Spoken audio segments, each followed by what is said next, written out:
कहानी की शुरुआत एक हाई स्कूल के स्टूडेंट्स को दिखाते हुए होती है जो अपने पार्टनर के साथ अपने रोमांटिक रिश्तों के बारे में बातें कर रहे होते हैं। उस ग्रुप में से एक लड़की जिसका नाम एरिका शिनोहारा होता है बताती है कि उसका बॉयफ्रेंड जोश वाले काम करना पसंद करता है। यह बात सुनकर पूरा ग्रुप दिलचस्पी लेने लगता है और एरिका अपने बॉयफ्रेंड के साथ की गई बातों का बखान करने लगती है। तभी अचानक एरिका का फोन बजता है और उनकी मजेदार बातचीत रुक जाती है। वह माफी मांगती है और कहती है कि उसके बॉयफ्रेंड का फोन है, फिर जल्दी से वॉशरूम में चली जाती है। लेकिन असल में यह फोन उसके बॉयफ्रेंड का नहीं बल्कि उसकी सबसे अच्छी दोस्त आयुमी सोंडा का होता है, जो अब तक उसका बॉयफ्रेंड बनकर उसकी मदद कर रही थी। आयुमी को एरिका की यह झूठी कहानी बिल्कुल पसंद नहीं होती, इसलिए वह उसे बार बार सच बोलने और दिखावा बंद करने की सलाह देती है। लेकिन एरिका अपने दोस्तों से झूठ बोलने को मजबूर होती है क्योंकि वह किसी ग्रुप से बाहर नहीं रहना चाहती। फोन पर बात करते समय एरिका के ग्रुप की लड़कियां वॉशरूम में आ जाती हैं, जिससे एरिका छुप जाती है। वहीं से वह सुनती है कि उसकी दोस्त शक कर रही हैं कि उसका बॉयफ्रेंड सच में है भी या नहीं, क्योंकि किसी ने उसे कभी देखा नहीं है। यह सुनकर एरिका को एहसास होता है कि दोस्तों को मनाने के लिए उसे और भी ज्यादा झूठ बोलने पड़ेंगे। स्कूल के बाद एरिका अपनी नई परेशानी आयुमी को बताती है। वह बहुत परेशान हो जाती है क्योंकि अब उसे अपने दोस्तों को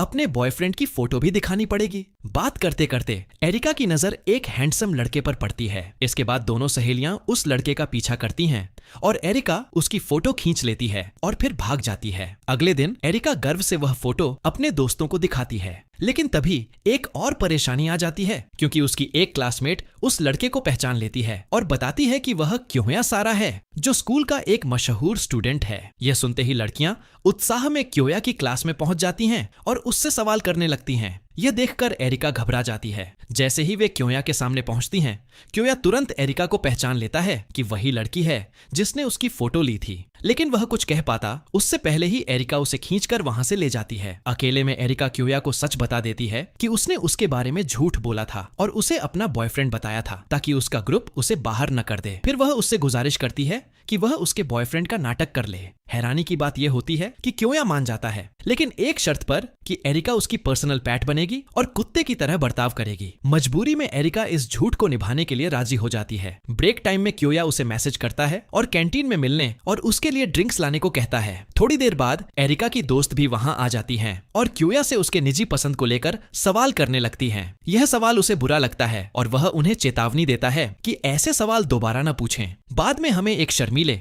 और पढ़ाकू क्लासमेट को दिखाया जाता है जिसका नाम युकुसा काबी है, जिसे एरिका पर चुपचाप क्रश होता है। एक दिन एरिका को कुछ लड़कियां परेशान करने लगती हैं क्योंकि वह क्योया की गर्लफ्रेंड है। तभी एक और हैंडसम लड़का नोजोमी कामिया वहां आ जाता है और एरिका को उन लड़कियों से बचा लेता है। एरिका उसे थैंक यू कहती है, लेकिन जाने से पहले नोजोमी उसे रोक लेता है और कबूल करता है कि वह उसे काफी समय से पसंद करता है। उसी दिन बाद में वह एरिका को मैसेज करता है और उसे डेट पर चलने के लिए बुलाता है। एरिका उसे अच्छा लड़का समझकर हाँ कह देती है। क्योया यह मैसेज पढ़ लेता है और एरिका को चेतावनी देता है कि वह किसी और लड़के के साथ न जाए। यह सुनकर एरिका उसे याद दिलाती है कि वे असली कपल नहीं हैं, इसलिए धोखा देने जैसी कोई बात नहीं है। लेकिन क्योया उसे मना कर देता है और कहता है कि वह उसकी पैट है और उसे उसकी बात माननी होगी। उसकी बातों के बावजूद एरिका नोजोमी के साथ डेट पर जाने का फैसला करती है। डेट पर वे कई जगह जाते हैं और आखिर में एक कैफे में बैठकर कुछ खाने पीने लगते हैं। इसी दौरान नोजोमी कहता है कि अगर वे रोमांटिक तरीके से डेट कर पाते तो उसे बहुत खुशी होती, लेकिन यह मुमकिन नहीं है क्योंकि वह क्योया की गर्लफ्रेंड है। यह मौका हाथ से न जाने देने के लिए एरिका उसे सच बता देती है कि क्योया के साथ उसका रिश्ता नकली है और वह सिर्फ अपने दोस्तों को बेवकूफ बनाने के लिए ऐसा कर रही है। यह सुनकर नोजोमी को राहत नहीं मिलती बल्कि उसे बहुत गुस्सा आ जाता है। वह सच बता देता है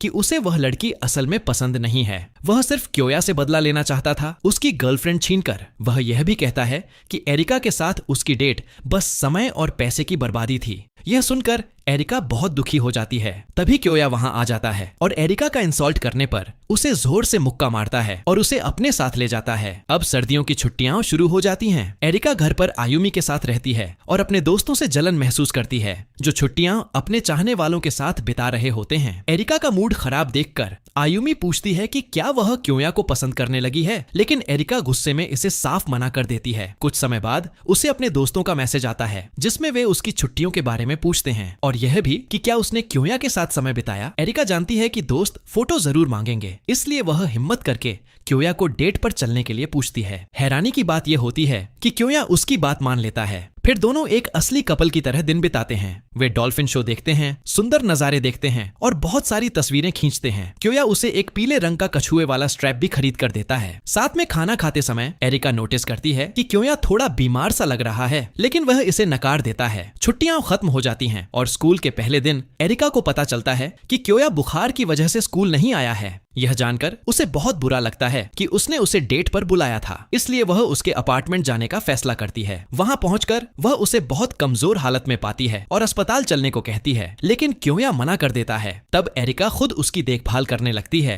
जब तक उसका बुखार कम नहीं हो जाता। अगले दिन भी क्योया स्कूल नहीं आता तो परेशान होकर एरिका फिर उससे मिलने जाती है। इस बार उसकी हालत बेहतर होती है, लेकिन उसे अभी भी आराम की जरूरत होती है। अचानक क्योया उसे थैंक यू कहता है। यह सुनकर एरिका हैरान रह जाती है क्योंकि उसने कभी उससे ऐसे शब्दों की उम्मीद नहीं की थी। समय के साथ एरिका को एहसास होता है कि उसे क्योया से प्यार होने लगा है। भले ही क्योया उससे कभी अच्छे से बात नहीं करता और उसे जानवरों जैसा ट्रीट करता है, फिर भी उसे लगता है कि वह अंदर से अच्छा और ख्याल रखने वाला इंसान है। हिम्मत जुटाकर वह अपने दिल की बात क्योया को बता देती है, लेकिन क्योया इसे उसका भ्रम बताकर ठुकरा देता है और कहता है कि दोनों को आगे बढ़ जाना चाहिए। एक दिन एरिका एक कैफे में होती है जहां उसकी मुलाकात क्योया की बड़ी बहन रेका सादा से होती है। एरिका खुद को क्योया की नकली गर्लफ्रेंड बताती है और कहती है कि उसे क्योया से प्यार हो गया है। रेका सीधे शब्दों में कहती है कि क्योया के साथ रिश्ता एरिका को खुशी नहीं देगा क्योंकि वह खुद के बारे में सोचने वाला इंसान है, लेकिन एरिका कहती है कि क्योया उन लोगों के लिए बहुत अच्छा और केयर करने वाला है जिन्हें वह खास मानता है। यह सुनकर रेका थोड़ी नरम पड़ जाती है और एरिका को अपना फोन नंबर देकर कहती है कि जब भी जरूरत हो तो वो उसे कॉल कर सकती है। कुछ दिनों बाद एरिका को टीचर से एक ग्रुप असाइनमेंट मिलता है जिसमें उसे अपने क्लासमेट यू के साथ जोड़ा जाता है। उसके साथ वक्त बिताते हुए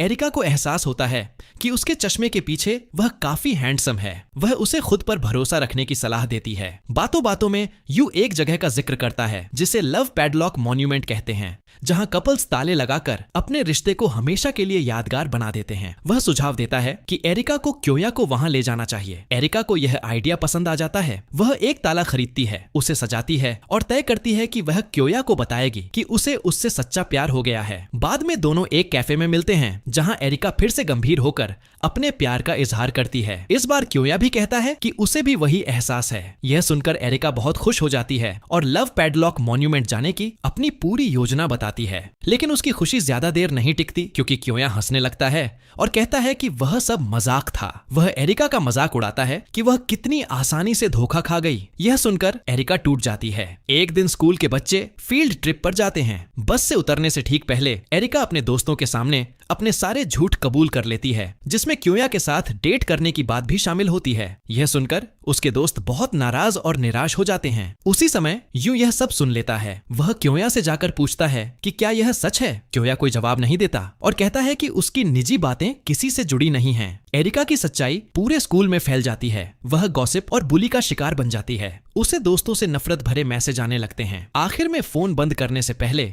वह रेका को एक मैसेज भेजती है और माफी मांगती है। पूरे टूर के दौरान सबको निराश करने की वजह से एरिका खुद को अकेला महसूस करती है। वह अकेले ही रहती है और शाम को सिर्फ लव पैडलॉक मॉन्यूमेंट देखने जाती है। वहां यू उसके पास आता है और थोड़ी बातचीत के बाद वह उससे अपने दिल की बात कह देता है। वह वादा करता है कि वह कभी उसे दुख नहीं पहुंचाएगा और न ही उसे रुलाएगा, लेकिन एरिका उलझन में पड़ जाती है और चुप रहना ही ठीक समझती है। दूसरी तरफ क्योया अपने दोस्तों के साथ होता है, लेकिन उसका मन कहीं और भटका रहता है। थोड़ी देर बाद उसे अपनी बहन का फोन आता है। वह उसे बताती है कि एरिका उसे सच्चे दिल से प्यार करती है और इसी वजह से वह उसके प्यार के लिए किसी भी हद तक जा सकता है। वह यह भी बताती है कि उसने क्योया को पाने की कोशिश छोड़ दी है क्योंकि उसे लगता है कि क्योया के मन में उसके लिए वैसे जज्बात नहीं हैं। यह सुनकर क्योया को अचानक अपनी गलती का एहसास होता है। वह अब अपने दिल की बात से इनकार नहीं करता, जिसे वह शर्म की वजह से अब तक छुपाए हुए था। बिना समय गंवाए वह एरिका को ढूंढने निकल पड़ता है और अपने दोस्तों से उसके बारे में पूछता है, लेकिन किसी को नहीं पता होता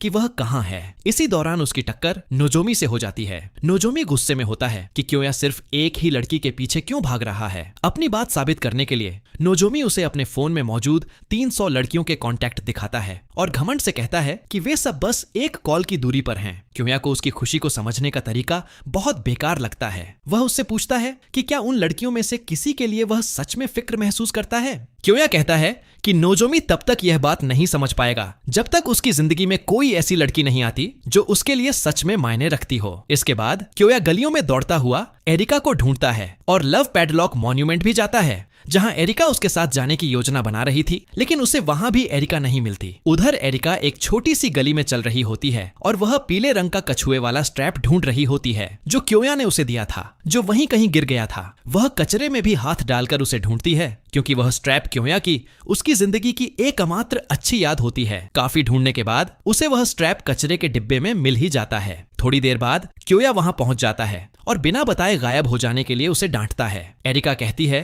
कि उसने अब उसका पालतू कुत्ता बनकर रहना छोड़ने का फैसला कर लिया है और उसे अफसोस है कि उसने यह फैसला पहले क्यों नहीं लिया। क्योया इस पर ज्यादा असर में नहीं आता और उसे चेतावनी देता है कि वह उसके सामने ज्यादा हवा में न उड़े। इतना कहने के बाद वह एरिका के गले में एक हार पहनाता है और कहता है कि वह उसी की है। हैरान एरिका कहती है कि उसे उसकी बात समझ नहीं आ रही है और वह उससे ठीक से समझाने की गुजारिश करती है। इसके जवाब में क्योया उसकी शिकायत बंद कराने के लिए उसके होंठों पर किस कर देता है और आखिरकार अपने सच्चे जज्बात कबूल कर लेता है। असल में दोनों एक दूसरे से शुरू से ही प्यार करते थे। आखिर में क्योया और एरिका साथ टहलने जाते हैं और अब बिना किसी दिखावे के एक सच्चा कपल बन जाते हैं। और इसी एंडिंग के साथ ये मूवी यहीं खत्म हो जाती है।